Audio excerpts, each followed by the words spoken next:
Lectura del Santo Evangelio según San Marcos. En aquel tiempo, Jesús y sus discípulos iban camino de Jerusalén, y Jesús se les iba adelantando. Los discípulos estaban sorprendidos, y la gente que lo seguía tenía miedo. Él se llevó aparte otra vez a los 12, y se puso a decirles lo que le iba a suceder. Ya ven que nos estamos dirigiendo a Jerusalén, y el Hijo del Hombre va a ser entregado a los sumos sacerdotes y a los escribas. Van a condenarlo a muerte y a entregarlo a los paganos.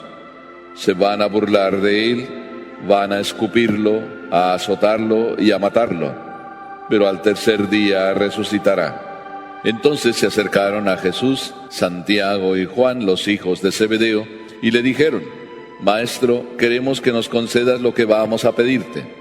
Él les dijo: ¿Qué es lo que desean? Le respondieron: Concede que nos sentemos uno a tu derecha y otro a tu izquierda cuando estés en tu gloria. Jesús les replicó: No saben lo que piden. ¿Podrán pasar la prueba que yo voy a pasar y recibir el bautismo con que seré bautizado? Le respondieron: Sí podemos. Y Jesús les dijo: Ciertamente pasarán la prueba que yo voy a pasar y recibirán el bautismo con que yo seré bautizado. Pero eso de sentarse a mi derecha o a mi izquierda no me toca a mí concederlo. Eso es para quienes está reservado. Cuando los otros 10 apóstoles oyeron esto, se indignaron contra Santiago y Juan. Jesús reunió entonces a los 12 y les dijo: Ya saben que los jefes de las naciones las gobiernan como si fueran sus dueños, y los poderosos las oprimen. Pero no debe ser así entre ustedes. Al contrario, el que quiera ser grande entre ustedes, que sea su servidor, y el que quiera ser el primero, que sea el esclavo de todos. Así como el Hijo del Hombre, que no ha venido a que lo sirvan, sino a servir y a dar su vida por la redención de todos. Palabra del Señor.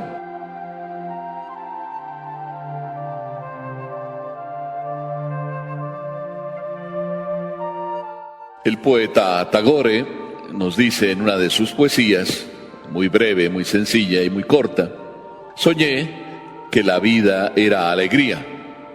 Desperté y vi que la vida era servicio. Y descubrí que en el servicio se encuentra la alegría. De alguna forma, estas palabras de Tagore se cumplen en este Evangelio. O el Evangelio viene a ser un reflejo de lo que dice este poeta. Soñé que la vida era alegría. Desperté y vi que la vida era servicio, y descubrí que en el servicio se encuentra la alegría. Iba Jesús camino de Jerusalén. El Evangelio no dice ninguna palabra de sobra. Y cuando dice el Evangelio que Jesús iba camino de Jerusalén, iba camino consciente de lo que le iba a tocar. Y los discípulos lo sabían, porque ya había él huido de Jerusalén precisamente porque lo querían apedrear y matar. En Jerusalén le esperaba siempre un maltrato. Era el lugar donde siempre estaban acosándolo y ya estaban tramando la muerte. Así es de que cuando Jesús se marchó de Jerusalén, de alguna forma se liberaron los apóstoles también. Pero luego ahora otra vez Jesús va a Jerusalén. Y cuento esto para que nos demos cuenta por qué el evangelista dice después dos cosas. Dice que iban todos camino, pero Jesús se les iba adelantando. Cuando uno va o tiene miedo de que lo agarren, se anda escondiendo más bien y anda buscando como eso, escaparse. Aquí Jesús va adelantándose. Mientras se adelanta, dice el evangelista muy así, muy calladamente, como que no lo quiere decir, que los discípulos estaban sorprendidos. Y la gente toda que lo seguía tenía miedo. Por eso se explican estas palabras. Jesús iba directito y consciente a dónde iba. Iba a esperar la muerte. Y por tanto, los discípulos van con miedo. Pero ya Jesús nos está enseñando que nosotros debemos ir siempre camino de la muerte, de alguna forma también, decididos. A veces uno habla de la muerte y entonces unos dicen: no, padre, ya me voy. O empiezan algunos como a tocar madera, que no me toque a mí. Pues si la muerte es lo más normal, llevamos 3 semanas, enterrando todas las semanas a alguien, y algunas veces en la semana hasta 3, y en la semana pasada hasta algún día hasta 2 en el mismo día. Es lo más normal. La muerte no tenemos que huir de ella, tenemos que estar preparados para ella. En cualquier instante nos puede agarrar y en cualquier instante puede tocarnos. ¿Quién dice que hoy todos nosotros vamos a terminar el día? Ya entonces, ¿verdad? Como que les da miedito oírme estas palabras a mí. ¿Quién dice que todos nosotros vamos a vivir todo el día entero? Nadie lo tiene asegurado. Nos toca estar preparados. Por eso Jesús inmediatamente, cuando los discípulos estaban con estos miedos, Él vuelve a explicarles lo que ya les ha explicado 2 veces. Esta es la tercera.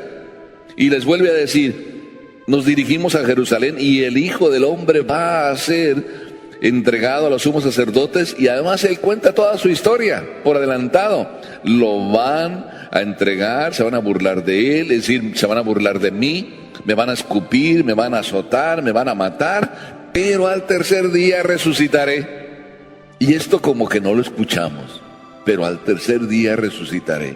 Es decir, la muerte no es el fin de la vida. La muerte es solo un paso, y muy cortito. Es el paso en el que te mueres y ya no te moriste. Te mueres y despiertas. Te duermes y te das cuenta lo que es la vida. Esa es la primera lección. Prepararnos para la muerte. Pero resulta que a veces siempre hay algunos que no entendemos qué es la vida.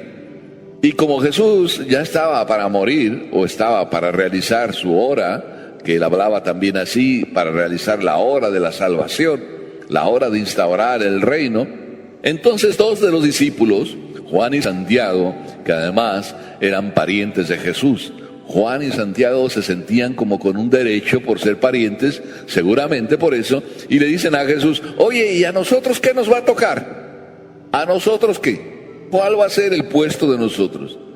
¿No nos vas a poner de primer ministro y de el encargado de recoger los impuestos? Es decir, ¿no nos vas a dar los mejores puestos?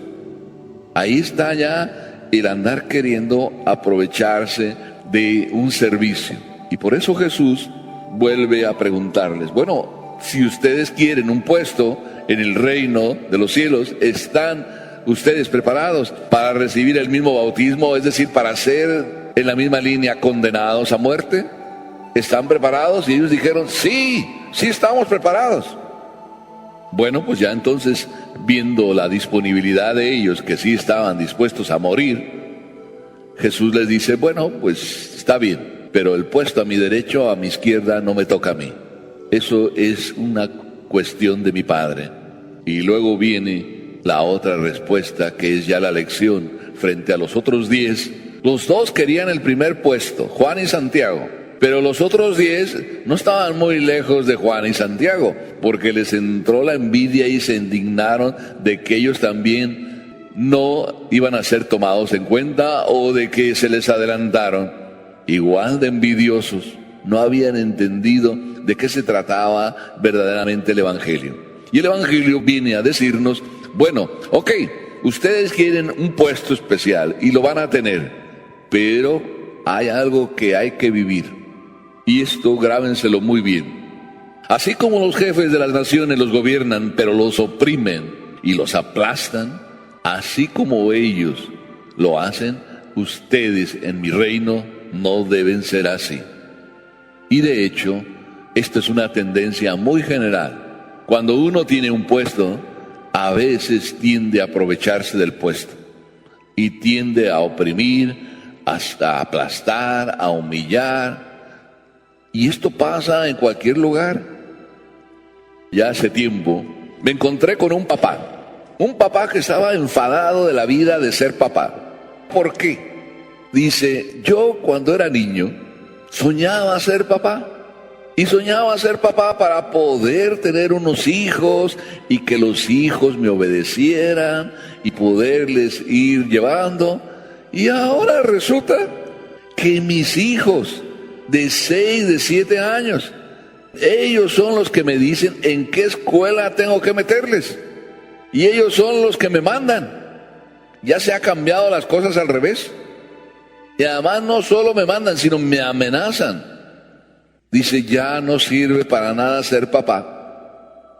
Pero también me he encontrado, eso fue antes de ayer, otro papá enfadado de la vida porque su hija, a quien le había comprado un carro, pues decidió casarse. Y ya pues para no tener pleitos, aguantó que se casara y para colmo que se llevara el carro. Y triste porque probablemente se le iba a ir la otra ya y se le iba a casar. No me daba tanto pesar escuchar eso. Me daba pesar o me dio escuchar lo último. Y yo que traje hijos al mundo para que me sirvieran, quiere decir que también los papás a veces somos papás para oprimir. Y somos papás buscando nada más tener unos cuantos esclavos. Y cuando ya se deciden ir los esclavos, nos entristecemos. ¿Y ahora quién me va a servir? Pero resulta que nuestra labor es formarlos, sí, y que aprendan, y que luego vuelen. Pero Jesús nos dice más bien, nuestra vida debe ser aprender a servir y no a ser servido. Este es el secreto. Si tú quieres ser el primero en el reino de los cielos, si tú quieres tener un puesto, tienes que aprender a servir. Y en el servir está tu mayor alegría. Por eso las palabras del poeta no eran tan extrañas. Soñé que la vida era alegría, desperté y descubrí que la vida era servicio, y en el servicio se encuentra la alegría. Cuando verdaderamente así vivimos para servir, somos las personas más alegres.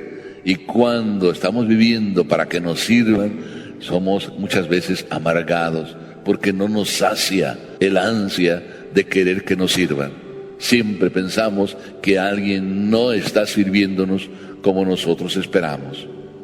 Que la Virgen nos ayude a descubrir esta alegría que se encuentra en servir cada día. Amén.